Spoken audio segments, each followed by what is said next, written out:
That's just a piece sufficient. I usually do that and then use the brush side.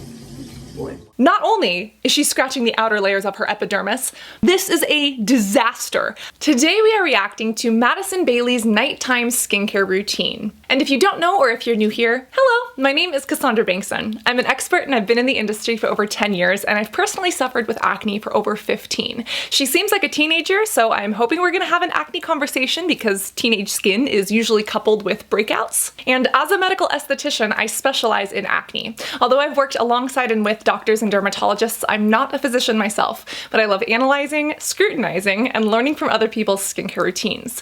So let's see what this pretty lady puts on her face. This video just dropped and I've never been this early before, and I'm impressed with myself. Hey guys, I'm Madison Bailey, and tonight I'm going to be showing you guys my nighttime routine. So I don't have super sensitive skin. I can kind of throw whatever on my face and my skin's like, meh. I wish my teenage skin was like, meh. And is it just me, or does she like slightly remind you of a teenage Shakira? I don't know if it's the hair, if it's the glow, if it's the smell. I don't know what it is, but I'm seeing it. So I change my products out frequently just because I find things that I want to try, and I'll try it out and use that for a while, and then I'll try something else. And sometimes my nighttime routine is taking off my makeup and laying in my bed, and other times it's a couple steps and it's like a real part of my night just to relax and unwind. The constant switching of products is one of the biggest offenders to the novice skincare routine. And the reason why is because your skin runs on an average 28-day cycle. When you're younger, it's a little bit faster. So depending on her age and genetics, maybe hers is between 18 and 25. But what that means is that if it takes that long for your skin to renew, you need to use a product for that long to see if it's working. That's why when I got this breakout on my shoulder last night, I didn't blame it on the serum that I just switched to. I blamed it on the things that I was using 14 to 21 days prior. Just don't be a part of the switch too quick culture. Good things take time.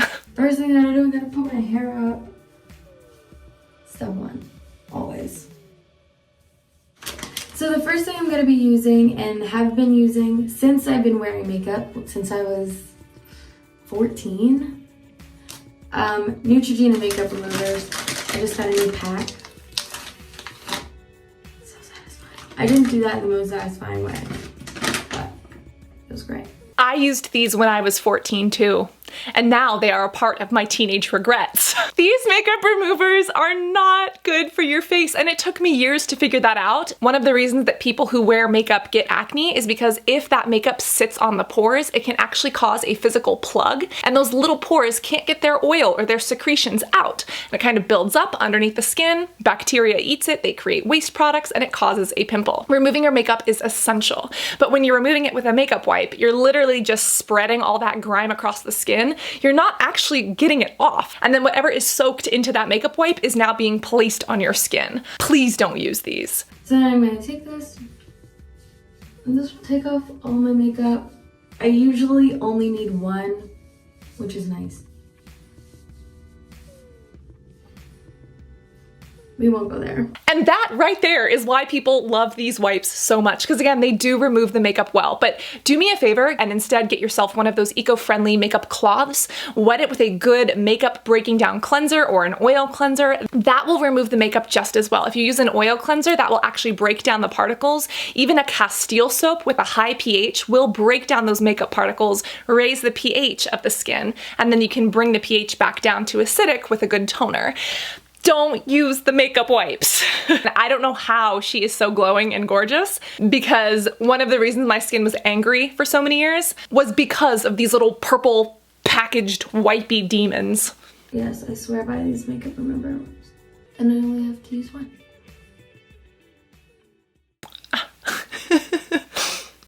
All is well. So the next product that I use, I'm currently on the Burt's Bees Peach and Willow Bark. I use it with my Tarte face brush. Did you just hear my stomach churn? Burt's Bees Peach and Willow. My stomach just like literally digestive juices just gave their input. I also used this product when I was younger, and it is again another gigantic mistake. This peach scrub is basically the equivalent of a St. Ives apricot scrub. Anything that has peach pits, apricot pits, walnut shells, stone fruits in them, these are basically take a shell, smash it up, and those tiny little sharp shards, let's shove them in a product and let kids destroy their skin. The reason these can be damaging is because they're not smooth on the edges, they're very jagged, and they can cause micro tears in the skin. Now, it's not like microneedling. Microneedling is going super deep into the skin and into the dermis, but you can think of these walnut shells, apricot pits, or peach pits as tiny little shards of glass. And have you ever rolled around in the grass and gotten itchy? The reason why is because the grass creates these micro tears in your skin, and as they start to heal, they itch. For people with sensitive skin, that's what happens with these scrubs. It creates these micro tears, it causes a micro level of unhealthy inflammation in the skin, and your skin becomes red, it could become more vascular, you could promote more acne in the skin. It is a recipe for disaster, but you know what? Companies love selling them to you because when your skin starts freaking out, you go running back to them for more. And because it's a physical scrub, it feels like it's working when it's really just destroying your skin. Ah! My Tarte face brush, one side's like a brush and one side's like an exfoliating shindig. So I'm just gonna wet my face a little. Not only is she scratching the outer layers of her epidermis, but she's using a tool with a brush, another form of mechanical exfoliation, to make that damage even worse. Oh my god. Can someone please audit all of the drugstore skincare brands and go in there and have a pep talk with CVS and Walgreens and Safeway and say, hey, let's stop selling these to teenagers and actually stock products like the Inky List or the Ordinary that are affordable and efficacious without being ticking time bombs? Thanks. And then that should be sufficient. I usually do that and then use the brush side when washing it off. Okay, then what do YouTubers do? And then they go. Why do YouTubers do that? And why do they use these products? This brush isn't the worst. I don't like the hairy side. I do like the silicone side because silicone doesn't harbor bacteria and it can manually exfoliate the skin. If you want a grown-up version of this, the Foreo is a great device. It's expensive, but it's like this because it has a similar silicone, only the whole thing is silicone. So again, that bacterial resistance, as well as having vibrations that actually massage the skin, work gunk out, and help to work your products in. But this scrub is unbelievable, and I cannot believe that she's putting it on a device that is also an exfoliator. This is the over-exfoliation nation that we are stuck in, and we need to maintain our skin's barrier and integrity, not destroy it and wash it down the drain. But seriously, be right back. Also, turn and learn those ingredients. This is a disaster. I'm cringing at my past self who used to use this. I know that she says that she has very resilient skin, and it is true that resilient skin can probably handle this better, but seeing as she's so young, she maybe hasn't dealt with acne yet, I don't want this to trigger breakouts in her. The peach stone is the absolute worst, hello, sandpaper on skin. Then we've got coconut oil, which in some people can cause acne and breakouts, and for other people it doesn't. To find out why and whether or not coconut oil is good for you, there's a video discussing the science of it here. But later down the ingredients list, we've got fragrance, we've got willow bark extract, and we have Hawaiian ginger. This is bad because when you create these micro tears in your skin, everything else in the product can get into the skin deeper. You're basically creating little pathways for these ingredients to get into the skin. And when they're bad ingredients or damaging ingredients, that causes skin damage. We've talked about willow bark and fragrance before, but the real concern here is this Hawaiian ginger. Specifically, ginger has compounds called gingerols, and these are very similar to capsaicin. Do you know what capsaicin is?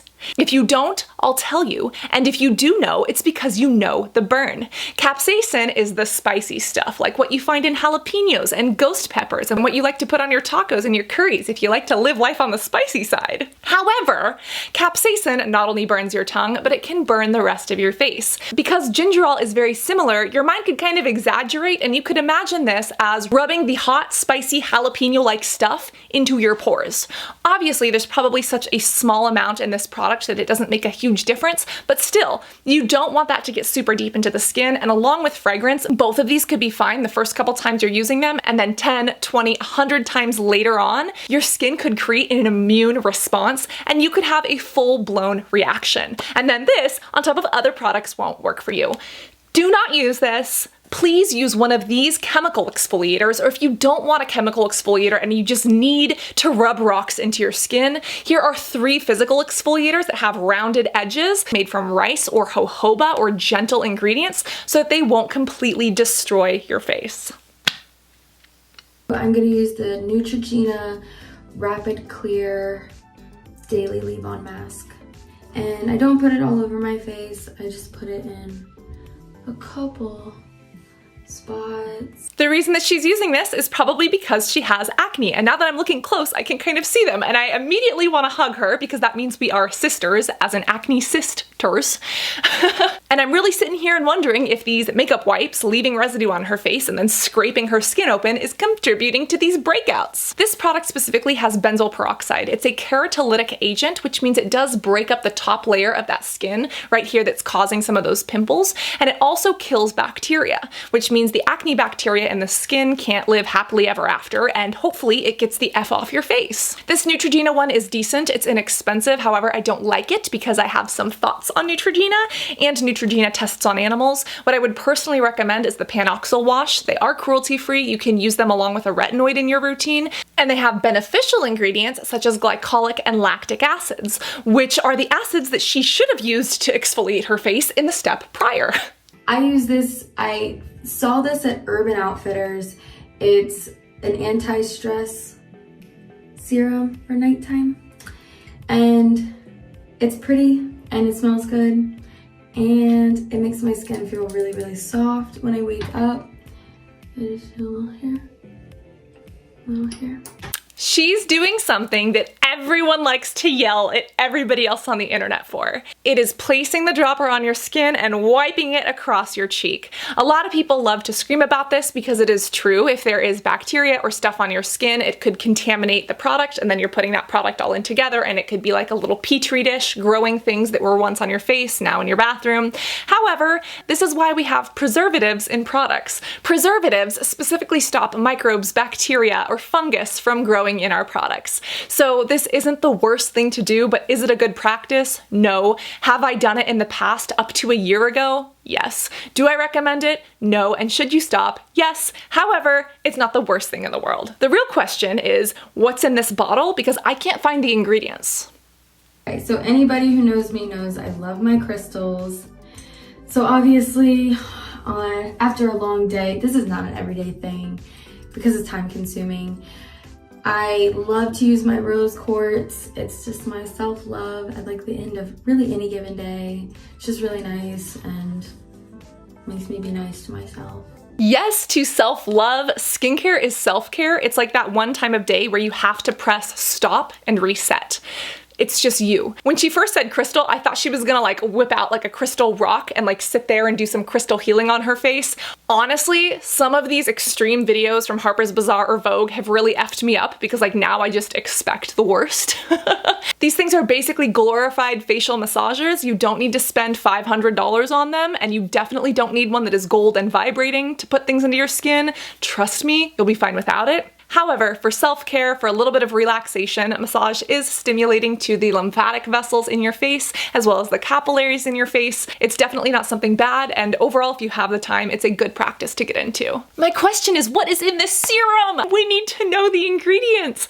I couldn't find them anywhere. It looks like the product is sold out online, and my question is that if this is sold out online, and if it's not in production anymore, how long has she had this? Is it expired? Is it safe for your face? It looks like she has not only some acne, but if I look closely, it looks like some PIP, some post-inflammatory hyperpigmentation, which are basically these little brown, red, or purple marks left behind after acne. They will usually go away. However, you should be using the right products for them, specifically tyrosinase inhibitors. You could use some vitamin C derivatives. There are good ingredients out there. Okay guys, so the next thing I'm gonna use is a St. Ives face spray. This one's lavender. It's really relaxing right before bed. Makes me feel better. Ooh, I just got really uncomfortable. like a setting spray. I love that it makes her feel good. Lavender is definitely a relaxing scent. It's put in a lot of products that are made to feel spa-like or before bed. However, other than a small potential antioxidant benefit, there's really nothing in lavender that's good for the skin. And again, when we turn and learn those ingredients, this is basically a giant fragrance bomb. It's being sold as a hydrating mist. There's not a lot in here that's actually that hydrating. We have water, hexylene glycol, polysorbate 20, polyethylene glycol 6, and then we have caprylic triglyceride, and then follow it up with fragrance. Again, this is a fragrance bomb for your face that can sensitize you over time. The one ingredient in here that's halfway decent for the skin is the caprylic triglyceride, but again, that's found in a moisturizer. So I'm hoping that her moisturizer will have more of this stuff in here because again, other than you feeling good, this product does nothing. And again, because we've just opened up the channels of our skin with this scrubbing and scraping, you could sensitize yourself to this fragrance much quicker. I get that her skin is resilient, that she doesn't have problems with it. I'm so happy for her, but this concerns me. Ew. I have dreams of being a YouTuber, can you guys tell? Madison, stop dreaming about it. Just do it. All of these steps are really just because they make me feel better, you know? Like I said, my skin's, I could really use whatever products on my skin, and I don't know. She says she can use whatever, and again, she is glowing and beautiful. And it's both her personality and her appearance that are so enduring. However, she did use an acne product. She does have a little bit of PIP. I would argue that if that's bothering her, that her skin really isn't as resilient as she thinks because she is experiencing some of these things. But again, just because you're experiencing something doesn't mean you're struggling with it. And that's where a positive outlook and a healthy mindset come in. Because you see, one person's problem could be another person's smallest concern. It just makes me feel happy things. I like getting facials. That's usually my jam. She likes getting facials, so I'm glad she's taking care of her skin there. You know what? I probably shouldn't say that. If you don't have something nice to say, don't say it. But also I feel like I kind of have to. If you take every single one of these products and just replace them with Kylie skin products, you literally have the exact same routine. Does that just show you like what Kylie's skin was doing? Caroline Hirons called this, but basically everything that she just used is what the teenage demographic is interested in. Again, it might not be good for skin, it might be making acne worse, but this is what people of this age are personally buying off of shelves, and Kylie's skin saw that and just said, we can make this with Kylie's face on it and sell it for 3 times the price. And we can get kids to slap makeup wipes on their skin and then scratch them open with our walnut scrub. And I can imagine it's hard for people like Madison because these are the most popular products. However, just because they're popular doesn't mean they're good for your skin, and it doesn't mean that they're going to protect you in the long run. Also, this is before bed. Where's her moisturizer? This spray did not moisturize. It was a fragrance bomb, and if she wants to spray it on her pillow to feel nice or spray it in the air to help relax her, fine, no problems with that, but I don't like this on her face. Please use a moisturizer or a sleeping mask before bed. Here's 3 good ones at 3 different price points, so if you want drugstore, you got it. If you want higher end, you got it. But at least your skin will thank you for these. I really hope that she becomes a YouTuber because I want to know more about her, specifically her skin, her facial treatments, more of what she does before she goes to bed, which honestly sounds really creepy if anyone was asking you that, other than a skincare consultant, aesthetic professional, or someone who cares about the well-being of your face.